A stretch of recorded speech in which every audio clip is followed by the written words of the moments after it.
At TV Licensing, our technology lets you pay your license online in minutes.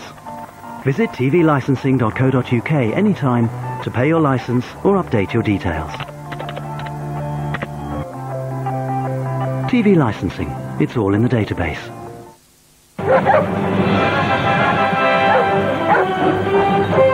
A new car with a troubled past that can't be fixed in the garage. More disturbing visions for the medium here on BBC One in 10 minutes after Wednesday's Winning Numbers. And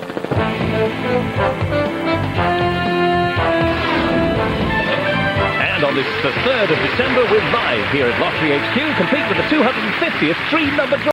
Here's your host, Scott Mills. Thank you very much, Alan. Welcome to the midweek National Lottery Draws. Now, we start tonight's show with some very exciting winners news for you. Eric and Sue Tarry from Fakenham in Norfolk are just about coming to terms with winning over £7.6 million from the lotto rollover on Saturday the 29th of November. Now, the couple bought a lucky dip ticket and are thanking their lucky stars they did, because with just over 3 weeks to go till Christmas, as we all know, they are now millionaires 7 times over. I also know that Eric and Sue are still deciding how they're going to spend their newfound wealth, but a new car and a new kitchen definitely on the cards. Very nice. So from all of us here at Lottery HQ, the very best of luck to you all. Congratulations. Have a very, very Merry Christmas. Spend the money. Now, I don't know about you, but all this talk of winners has got me in the mood to create some more tonight.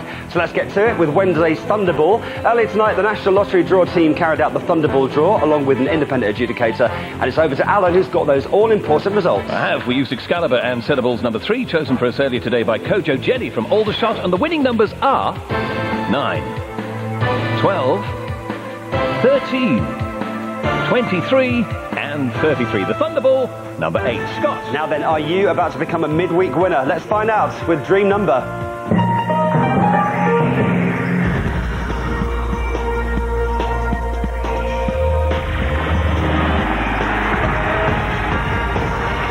And by playing Dream Number, you're hoping to find many of the venues that will be hosting events at the London 2012 Olympic Games and Paralympic Games. As you can see, we have Draw Master Matt here to make sure everything's going to plan this evening. Are you well? I'm very well, thank you. Excellent. Right, are we ready to proceed with the 250th Dream Number draw? Yes, we are. Excellent. I hope these numbers are the ones you want tonight on your ticket. Please start the draw.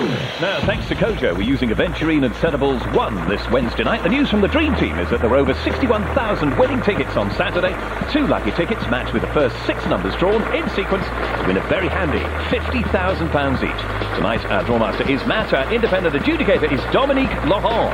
So let's create the 250th 7-digit National Lottery Dream number, shall we? First in the sequence tonight is a 2. Don't forget, your dream number must start with that first digit. Next tonight, up comes another green ball, this time a 9. If you've matched with those first 2, you're on the prize trail. £10 is yours. There's a 4. You must match with these numbers in the order they're drawn. Next up is an 8. Something else to remember, there will be no breaks in the chain of numbering. Here's another one. That's a 5. The more numbers you match with, in order, from left to right, the more you win. Next, that's a 1. And you win up to £500,000 on this very game. The final digit is a 7. So, here's tonight's National Lottery Dream number.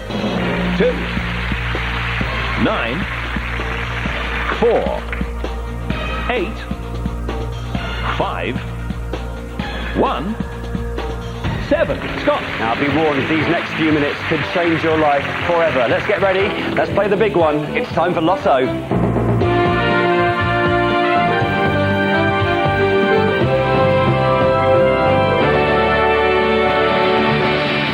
You can see I'm itching to find out, Alan, what is the size of tonight's jackpot, please? Well, Scott, tonight's jackpot is estimated at £2.4 million. That's a lot of money. OK, Alan, over to you. Could buy your own snowplow. OK, let's release those midweek big money balls. Tonight, we are talking Topaz and Centreballs number 8. And according to the draw team, there are over 480,000 winning tickets on Saturday. Just one extremely lucky ticket matched with all 6 numbers drawn. It was Eric and Sue Tarry's, of course. They are from Norfolk. And they won that rollover jackpot, £7.6 million. Wow. Scott. Draw Master Matt Chamberlain, are we clear to proceed? Yes, we are, Scott. OK, the very best of luck to everyone playing along tonight, I hope. Please start the draw. OK, we're off and running. There's the first one, number 34. 159th time now as a Lotto main ball. Last time we saw that, Saturday night just gone. Next. That's number 21. Let's not forget that lottery players have raised well over £21 £1 billion for the good causes since 1994. That is number 4, last drawn t'other Saturday night, 161st appearance in these our lotto draws. Next tonight, out comes number 44. That's an old friend, last with us a matter of just the 10 weekends back. 206th time we've seen it in this game we call Lotto. That is number 19, completed Millionaires Row just the 5 Saturdays back. That one, 183rd time in the Lotto lineup. And the 6th one is number 12, 177th time now. That's a Lotto main ball for that one. We need a bonus, and it is number 38. So, Millionaires Row midweek looks like this in ascending order. 4, 12, 19, 21, 34, and 44. The bonus tonight, 38. Mr. Mills. That's about it for this evening. Make sure you join Carol Machin on Friday for the Euro Millions draw at 11:20 p.m. Gethin Jones, your host, on Saturday at 8:10 for the all-important weekend draws. He'll be joined by some very lucky lotto winners who'll be telling him all about their amazing jackpot wins. I'll be back here next Wednesday. My guest, the one and only legend that is Tom Jones. Good night.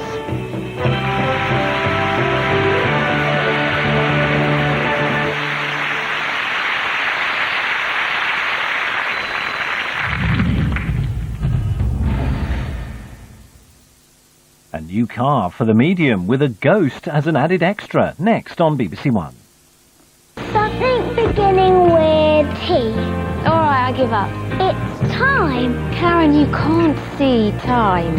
He comes, otherwise why would people say, have you seen the time? Outnumbered, Saturday at 9:10 on BBC One. And if you missed the last episode, it's available now on BBC iPlayer.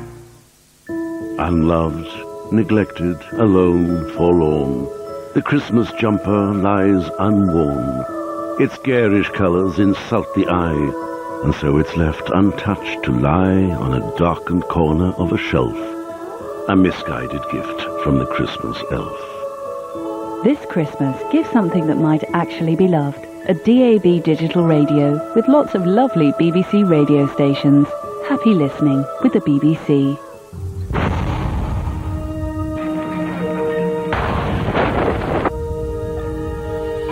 Drama at sea when a cruise ship is hijacked on its maiden voyage in 40 minutes. First on BBC One, a science lesson. Taxi driver was murdered last night, stabbed. That's why she did it. Her name's Ella Lindfeld and she's perfect. This is a completely different case. Not anymore. What? I need to know the truth. Wallander, Sunday at 9 on BBC One. And if you missed the last episode, it's available now on BBC iPlayer. Unloved, neglected, alone, forlorn. The Christmas jumper lies unworn. Its garish colours insult the eye, and so it's left untouched to lie on a darkened corner of a shelf. A misguided gift from the Christmas elf. This Christmas, give something that might actually be loved. A DAB digital radio with lots of lovely BBC radio stations. Happy listening with the BBC. Now on BBC One, news from the National Lottery, starting with the Thunderball numbers, which were 9, 12, 13, 23 and 33. The Thunderball itself was number 8, and early indications show that there is one winner of the top prize. In the main lotto draw, the winning numbers are 4, 12, 19, 21, 34 and 44. The bonus ball was 38. It looks like there are 2 lucky jackpot winners, each winning just over £1 million. And finally, the dream number was 2, 9, 4, 8, 5, 1, 7. There were more than 41,000 winning tickets on this game tonight.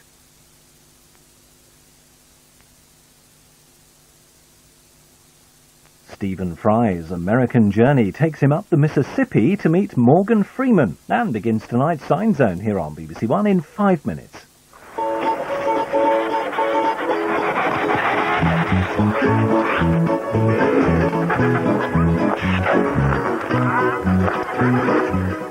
The weather view first on BBC One from Rob McElwee. Hello, all the fun has already started. As you well know, this is a proper winter's night. We've got freezing rain, well, it's rain falling on frozen surfaces, followed by snow, and yes, it's already happening, an increase in the wind, and then there will be rain, particularly focusing on the southwest of England. So, proper winter's night. Obviously, The Met Office is warning for it, blizzards being the most likely to cause you some disruption to your normal way of life. This is what's happening in the early hours. Some snow as far south possibly to Salisbury Plain, but most of it's going to be over the high ground from the North Midlands through the Pennine chain to Scotland, where the temperature remains at or below freezing. The temperature is rising as the rain comes in afterwards, but there's quite a lot of snow falling. 20 centimetres in Highland Scotland, the high ground of the far north of England, 15 typically on the Pennine chain, 2 to 5 either side. Not all of it's going to melt in the immediate future either, but a good part of it will, roughly speak, I suppose, south of Tyneside. And in fact, the snow keeps falling in northern Scotland, to be honest, all day Thursday. But if you look at the afternoon picture for everywhere else, yes, there'll still be snow on top of the Pennines here, but really for northern England, it's been sunshine and showers. We've reached 6 degrees in Manchester, only 4 in Newcastle. It's likely there's still snow on the ground through a good part of northeast England, Scottish borders, central Lowlands, and of course the Highlands, where the temperatures are still struggling just above freezing. Much milder in Northern Ireland. There shouldn't be any snow left at all, maybe just briefly on top of the Sperrins. Sunshine and showers has been the day's story. Same for Wales and South West England. Some of the showers quite heavy here, quite deep, quite towering clouds. So heavy rain and hail is a possibility, thunder is a possibility, but it's 9 or 10 degrees. This is where the proper mild air has got to. Because actually, despite the fact snow is in the forecast, when it's all gone through, it should become milder. The trouble is it doesn't happen everywhere, and you might have some idea why if you watch this. See the big rotation? There's actually a low pressure area sitting in here, which stops anything moving really. So you've got a wind bringing mild stuff through southwest England, but Friday morning, Thursday night, it's still very cold over the snow and potential fog in northern England and a good part of Scotland. And sadly that lasts throughout Friday, 4 or 5 degrees for Glasgow and Newcastle, 8 or 9 London and Plymouth. Now the weekend looks largely dry and sunny, funnily enough. The low goes out of the way and pressure rises. But I'm not convinced there'll still be a thaw. And actually, there's a bit of a spoiler. On Sunday for Edinburgh and Glasgow and maybe Belfast, there is just one line of rain which just happens to hit these 3 major cities. You come further south, through England and Wales, and it should be dry. There might be some long-lasting fog. Leeds is a case in point on Sunday, for example. If there's still snow on the ground somewhere in the northeast of England, well, that's the likelihood. But further south than that, Wales, southern England, I think a fine couple of days. Relatively mild by day, briefly, of course, frosty. Well, that's the likelihood by night. Still, tonight's the exciting one. There might even be some snow left for the children in the morning. Hey.